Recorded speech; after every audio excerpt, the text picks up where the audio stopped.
പിതാവിൻ്റെയും പുത്രൻ്റെയും പരിശുദ്ധാത്മാവിൻ്റെയും നാമത്തിൽ ആമേൻ. യേശുവിൽ ഏറ്റവും സ്നേഹമുള്ള സഹോദരങ്ങളെ, നമ്മൾ യോഹന്നാൻ്റെ സുവിശേഷ തിരുവചന പഠനത്തിലാണ്. ദൈവം നമുക്ക് തരുന്ന വലിയ അനുഗ്രഹമാണ് കർത്താവിൻ്റെ വചനം പഠിക്കുക, കർത്താവിൻ്റെ വചനത്തെ ആഴത്തിൽ മനസ്സിലാക്കാൻ പരിശ്രമിക്കുക എന്നുള്ളത്. സത്യത്തിൽ ദൈവവചനം പഠിക്കുക എന്നുള്ളതാണ് ലോകത്തിൽ നമുക്ക് ചെയ്യാവുന്ന ഏറ്റവും നല്ല അറിവിൻ്റെ മേഖലയിലെ വ്യാപാരം. ദൈവവചനത്തിൽ ആഴപ്പെടുക എന്നതാണ് നമുക്ക് ജീവിതത്തിൽ ചെയ്യാവുന്ന ഏറ്റവും ഉത്തമമായ കാര്യങ്ങളിലൊന്ന്. അതുകൊണ്ട് തന്നെ അത്തിവൃക്ഷത്തിൻ്റെ ചുവട്ടിൽ വെച്ച് ഞാൻ നിന്നെ കണ്ടു എന്ന് നഥാനിയേലിനോട് പറഞ്ഞ കർത്താവ് വചനത്തിൻ്റെ മുമ്പിലിരിക്കുന്ന നമ്മെ കാണുകയും നമ്മെ അഭിനന്ദിക്കുകയും ചെയ്യും എന്നതാണ് വചനം പഠിക്കുന്നവർക്കുള്ള ആത്മീയ അനുഗ്രഹം. ദൈവത്തിന് നന്ദി പറയാം. കർത്താവിൻ്റെ സ്നേഹത്തിൽ നമുക്ക് ആശ്രയിച്ചുകൊണ്ട് ഇന്നത്തെ വചന പഠനത്തിലേക്ക് പ്രവേശിക്കാം. പരിശുദ്ധ അമ്മയുടെ മധ്യസ്ഥം അപേക്ഷിച്ച് പ്രാർത്ഥിക്കാം. നന്മ നിറഞ്ഞ മറിയമേ സ്വസ്തി, കർത്താവ് അങ്ങയോട് കൂടെ സ്ത്രീകളിൽ അങ്ങ് അനുഗ്രഹിക്കപ്പെട്ടവളാകുന്നു. അങ്ങയുടെ ഉദരഫലമായ ഈശോ അനുഗ്രഹിക്കപ്പെട്ടവനാകുന്നു.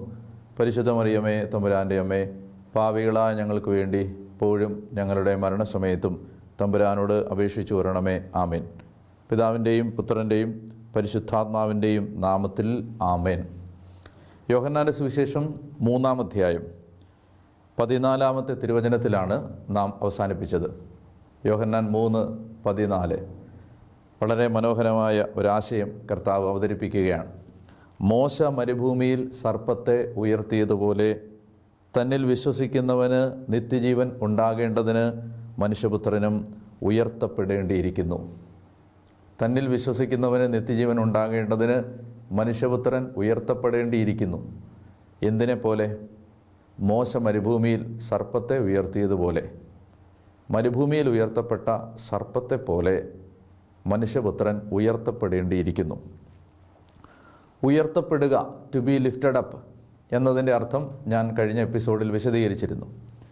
ഇനി നമ്മൾ ഇന്ന് മനസ്സിലാക്കാനായി പരിശ്രമിക്കുന്ന ഒരു കാര്യം, എന്തുകൊണ്ടാണ് ഈശോ തൻ്റെ കുരിശുമരണത്തെ അല്ലെങ്കിൽ താൻ കുരിശിൽ തൂങ്ങിക്കിടക്കുന്നതിനെ പിച്ചള സർപ്പത്തെ ഒരു വടിയിൽ ഉയർത്തി നിർത്തിയ സംഭവത്തോട് ഉപമിക്കുന്നത് എന്തുകൊണ്ടാണ്?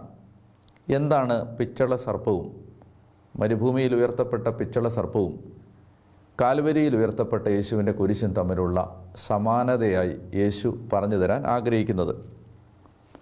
സർപ്പത്തിൻ്റെ ദംശനം.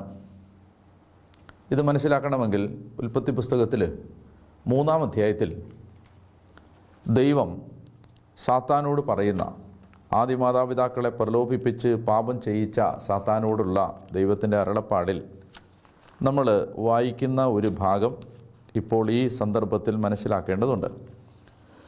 ഉൽപ്പത്തി പുസ്തകത്തിൻ്റെ 3-ാം അധ്യായത്തിൽ 14 മുതലുള്ള തിരുവചനം, ദൈവമായ കർത്താവ് സർപ്പത്തോട് പറഞ്ഞു, ഇത് ചെയ്തതുകൊണ്ട് നീ എല്ലാ കന്നുകാലികളുടെയും വന്യമൃഗങ്ങളുടെയും ഇടയിൽ ശപിക്കപ്പെട്ടതായിരിക്കും.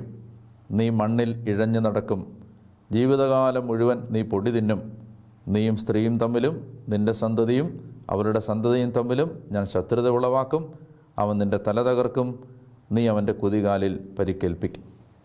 അതായത് സാത്താൻ, സർപ്പം ഏൽപ്പിക്കുന്ന പരിക്കാണ്, ദംശനമാണ്, സർപ്പദംശനമാണ്, പാമ്പ് കടിയാണ് ഒരു മനുഷ്യൻ്റെ ജീവിതത്തിലെ പാപവും പാപത്തിൻ്റെ അനന്തരഫലങ്ങളും. ഒരു മനുഷ്യൻ്റെ ജീവിതത്തിലെ പാപവും പാപത്തിൻ്റെ അനന്തര ശിക്ഷകളുമാണ് സർപ്പദംശനം.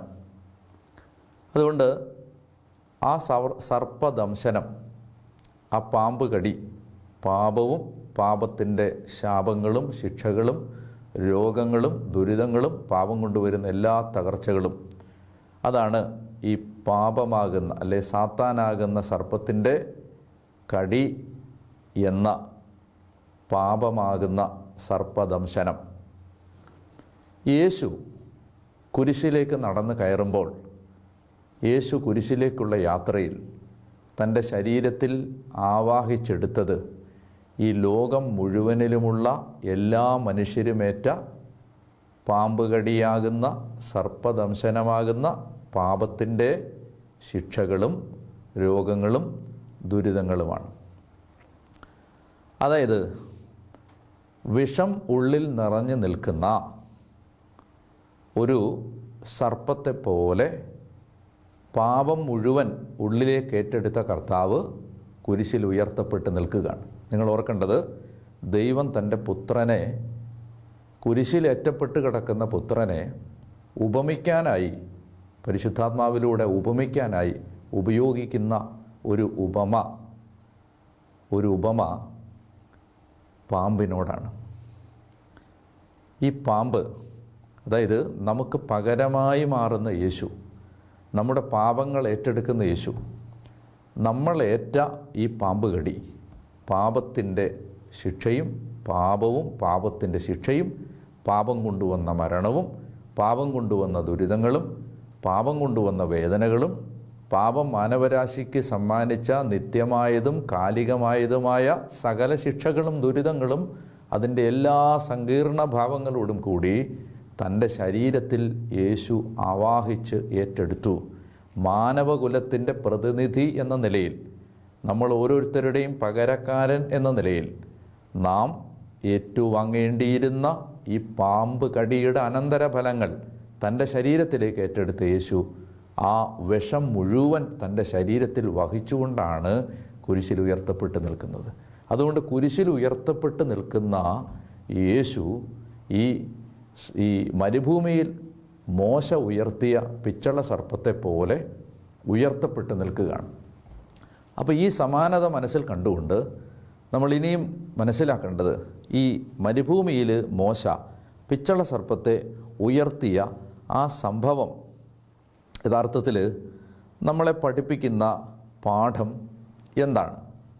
പാമ്പുകടിയേറ്റ് മരുഭൂമിയിൽ ജനം മരിച്ചു വീഴുമ്പോൾ, പാമ്പുകടിയേറ്റ് ആയിരങ്ങൾ കൊല്ലപ്പെടുമ്പോൾ ദൈവം പറയുകയാണ്, അതുപോലെ ഒരു പാമ്പിൻ്റെ രൂപം ഉണ്ടാക്കി ഉയർത്തി പിടിക്കുമ്പോൾ ആ പിച്ചള സർപ്പത്തിലേക്ക് ഉണ്ടാക്കിയ ആ രൂപത്തിലേക്ക്, ആ പിച്ചള സർപ്പത്തിലേക്ക് നോക്കുന്നവർ രക്ഷ പ്രാപിക്കും.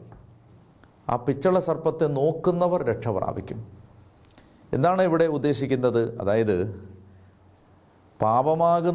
പാപത്തിൻ്റെ ശിക്ഷയാകുന്ന, പാപത്തിൻ്റെ അനന്തരഫലങ്ങളാകുന്ന ഈ പാമ്പുകടിയേറ്റ് മരിച്ചു പോകുന്ന മാനവകുലത്തിന് രക്ഷയേകാനായി ഈ പാപം മുഴുവൻ തൻ്റെ ശരീരത്തിലേക്ക് ഏറ്റെടുത്ത് കുരിശിൽ മരിച്ച ആ കുരിശിൽ തറയ്ക്കപ്പെട്ട ദൈവപുത്രനെ വിശ്വാസത്തോടെ നോക്കുന്നവർ രക്ഷപ്രാപിക്കും, വിശ്വസിക്കുന്നവർ രക്ഷപ്രാപിക്കും. ഇതാണ് ഈ താതാത്മ്യം. നമുക്ക് ചില വചനങ്ങൾ ഈ പശ്ചാത്തലത്തിൽ വായിക്കേണ്ടതുണ്ട്. 1 കൊരിന്തോസ് 15-ാം അധ്യായത്തിൻ്റെ 56-ാമത്തെ തിരുവചനം. 1 കൊരിന്തോസ് 15-ാം അധ്യായത്തിൻ്റെ 56-ാമത്തെ തിരുവചനം ഞാൻ വായിക്കുകയാണ്. 1 കൊരിന്തോസ് 15:56. 55 മുതൽ വായിക്കാം. മരണമേ നിന്റെ ദംശനം എവിടെ? ദംശനം, സർപ്പദംശനം, പാമ്പുകടി. മരണമേ, മരണമാകുന്ന പാമ്പേ, നിന്റെ ദംശനം എവിടെ? മരണത്തിൻ്റെ ദംശനം പാപവും പാപത്തിൻ്റെ ശക്തി നിയമവുമാണ്. മരണത്തിൻ്റെ ദംശനം പാപവും പാപത്തിൻ്റെ ശക്തി നിയമവുമാണ്. ഇവിടെ പറയുകയാണ്, അതായത് ഈ പാമ്പ് കടിയേറ്റുള്ള മരണമാണ് പാപത്തിൻ്റെ ശിക്ഷ. അപ്പോൾ ആ പശ്ചാത്തലത്തിൽ കർത്താവ് ഈശോ മിശിഹ എന്ത് ചെയ്യുന്നു? ഈ സർപ്പദംശനത്തിന് പരിഹാരമായി യേശുവിൻ്റെ കുരിശ് മാറുകയാണ്. പാപം കൊണ്ടുവന്ന സകല സർപ്പദംശനത്തിനും പരിഹാരമായി യേശുവിൻ്റെ കുരിശ് മാറുകയാണ്. മറ്റൊരു വചനം വായിച്ചാൽ 2 കൊരിന്തോസ് 5-ാം അധ്യായത്തിൻ്റെ 21-ാമത്തെ തിരുവചനം ഈ ആശയത്തെ മനോഹരമായിട്ട് വിവരിക്കുന്ന മറ്റൊരു വചനമാണ്.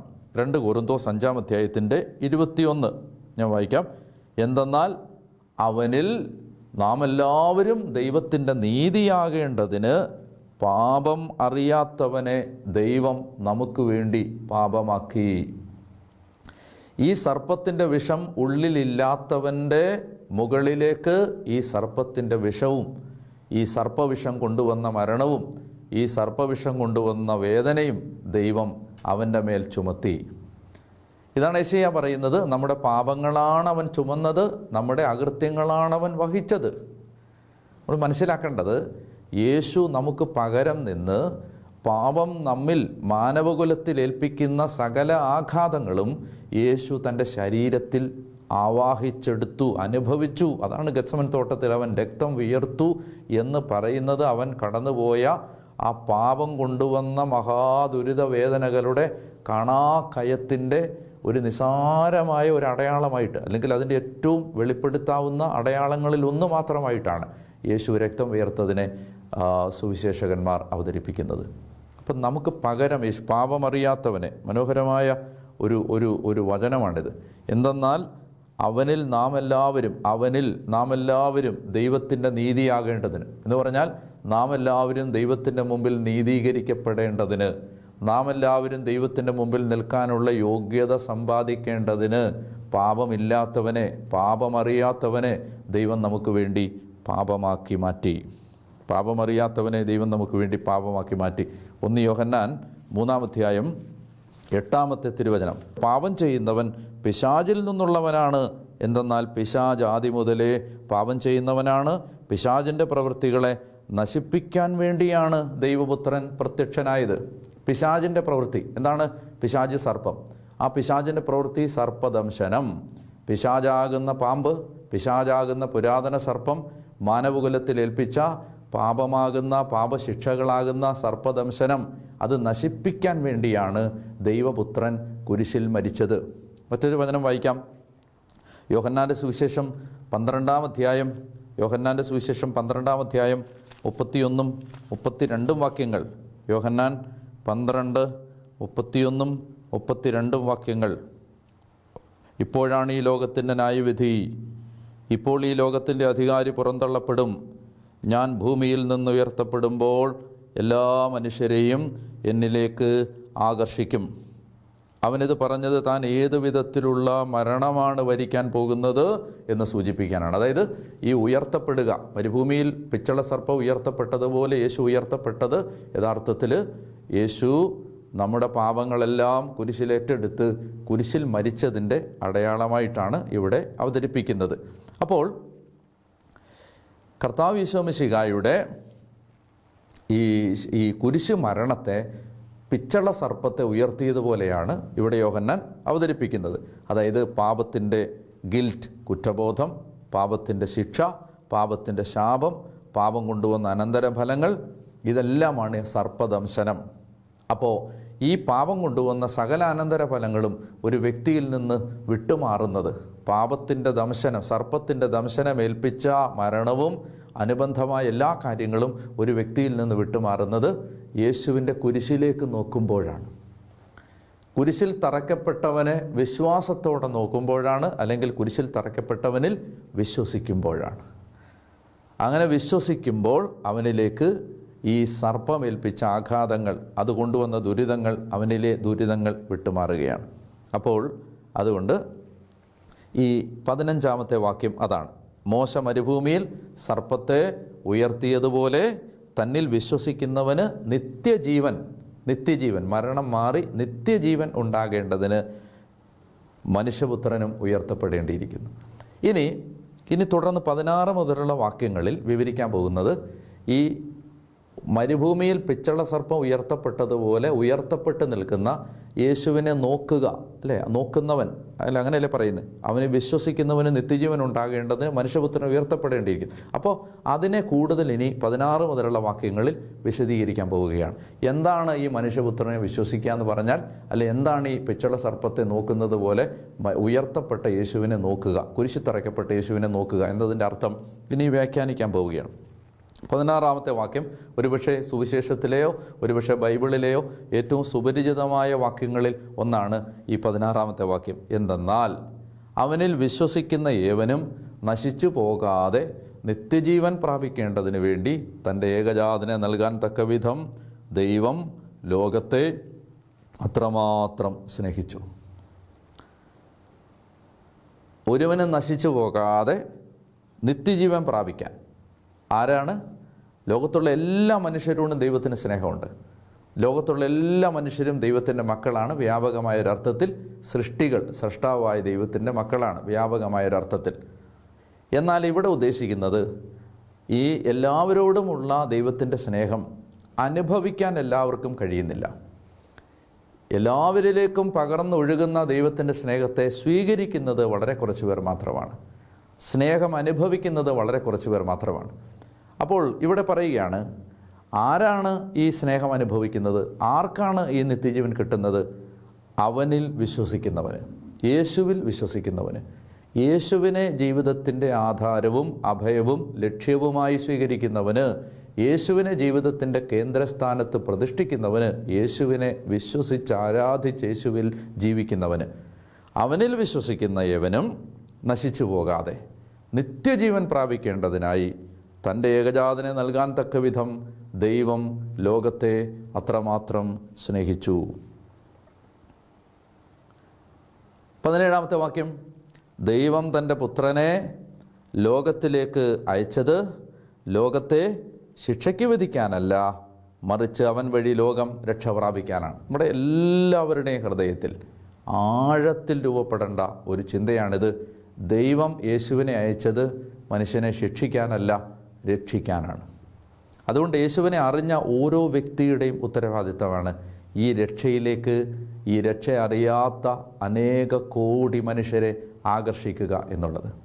ഒരുപക്ഷെ ഒരു പ്രാർത്ഥനാ മുറിയിലിരുന്ന് ലോക സുവിശേഷ വേലയ്ക്ക് വേണ്ടി മധ്യസ്ഥം വഹിക്കുന്ന ഒരമ്മ നിർവഹിക്കുന്നത് ദൈവഹൃദയത്തിലെ ഈ ആഗ്രഹമാണ്. അതായത് ഒരുവനും നശിച്ചു പോകാൻ ആഗ്രഹിക്കാത്ത ദൈവം.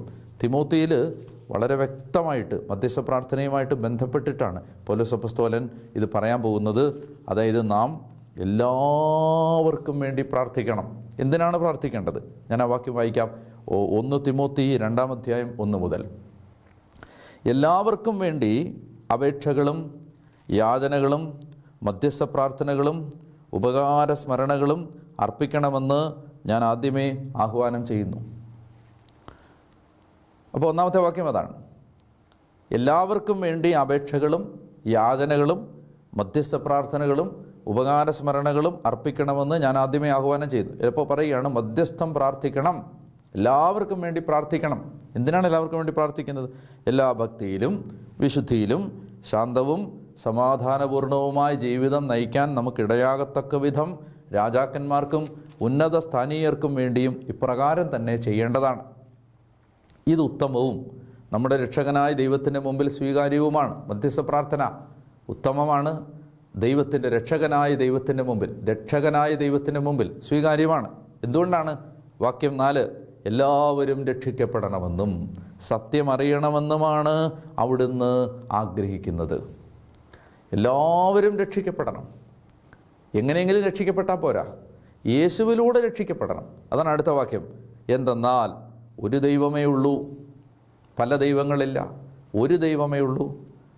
ദൈവത്തിനും മനുഷ്യർക്കുമിടയിൽ മധ്യസ്ഥനായി ഒരുവനേ ഉള്ളൂ, മനുഷ്യനായ യേശുക്രിസ്തു.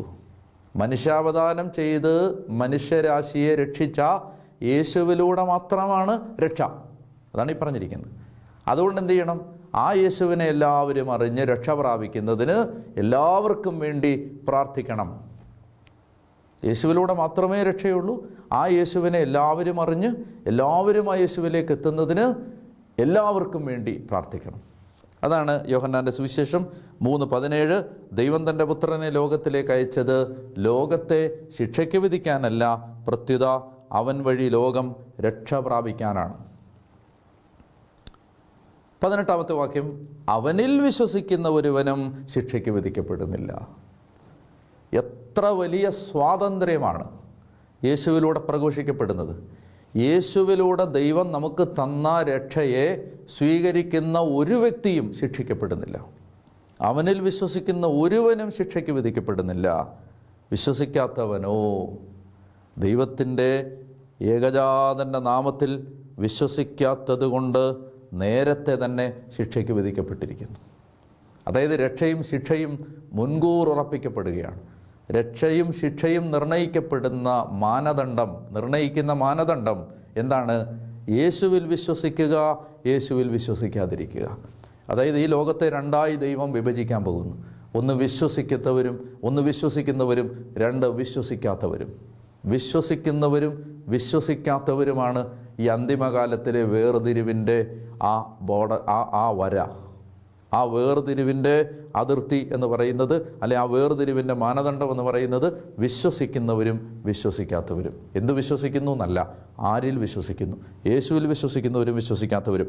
അവൻ്റെ ഏകജാതൻ്റെ നാമത്തിൽ വിശ്വസിക്കാത്തത് മൂലം നേരത്തെ തന്നെ ശിക്ഷയ്ക്ക് വിധിക്കപ്പെട്ടിരിക്കുന്നു. ഇതാണ് ശിക്ഷാവിധി. പറയുകയാണ് ഇനി 19 വാക്യം, ഇതാണ് ശിക്ഷാവിധി, പ്രകാശം ലോകത്തിലേക്ക് വന്നിട്ടും, പ്രകാശം യേശു ലോകത്തിലേക്ക് വന്നിട്ടും മനുഷ്യൻ പ്രകാശത്തെക്കാൾ അധികമായി അന്ധകാരത്തെ സ്നേഹിച്ചു. കാരണം അവരുടെ പ്രവൃത്തികൾ തിന്മ നിറഞ്ഞതായിരുന്നു. അവരുടെ പ്രവൃത്തികൾ തിന്മ നിറഞ്ഞതായിരുന്നു. തിന്മ പ്രവർത്തിക്കുന്നവൻ പ്രകാശത്തെ വെറുക്കുന്നു, അവൻ്റെ പ്രവൃത്തികൾ വെളിപ്പെടാതിരിക്കുന്നതിന് അവൻ വെളിച്ചത്തിലേക്ക് വരുന്നില്ല.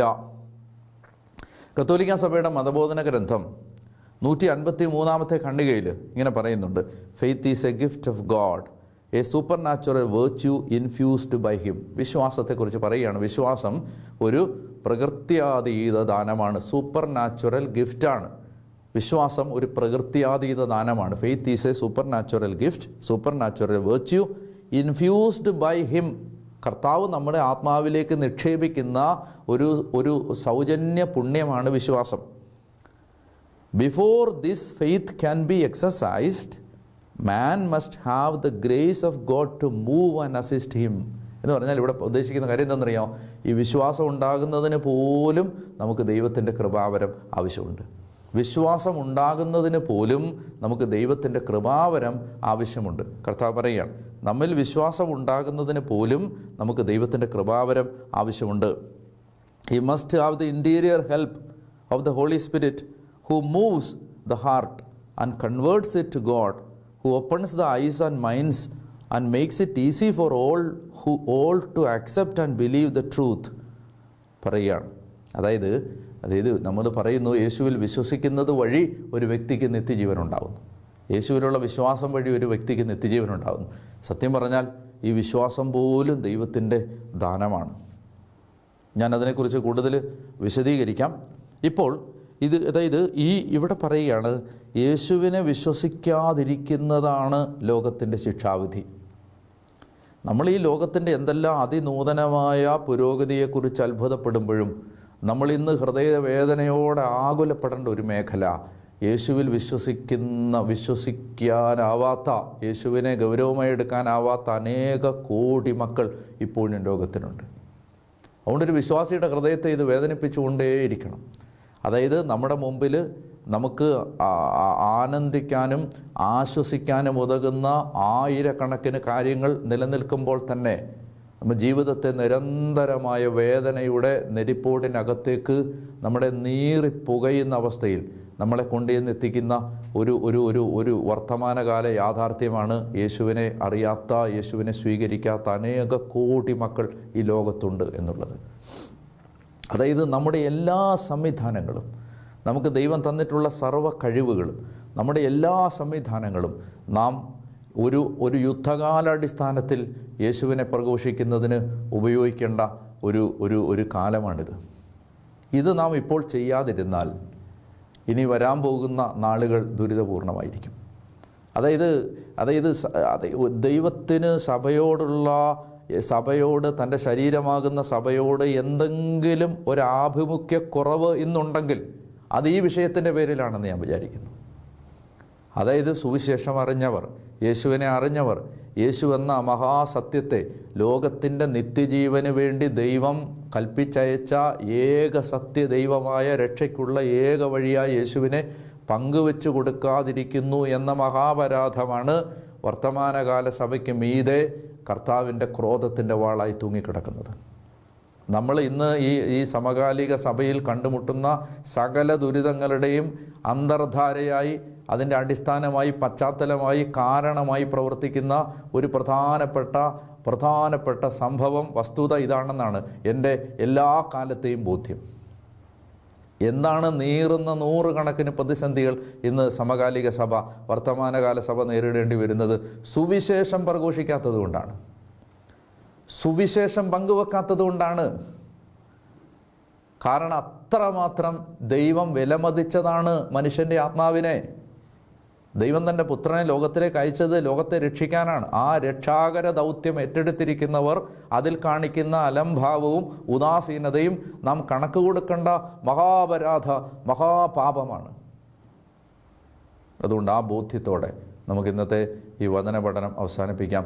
ദൈവം നിങ്ങളെ അനുഗ്രഹിക്കട്ടെ എന്ന് ഞാൻ പ്രാർത്ഥിക്കുന്നു. പിതാവിൻ്റെയും പുത്രൻ്റെയും പരിശുദ്ധാത്മാവിൻ്റെയും നാമത്തിൽ ആമേൻ.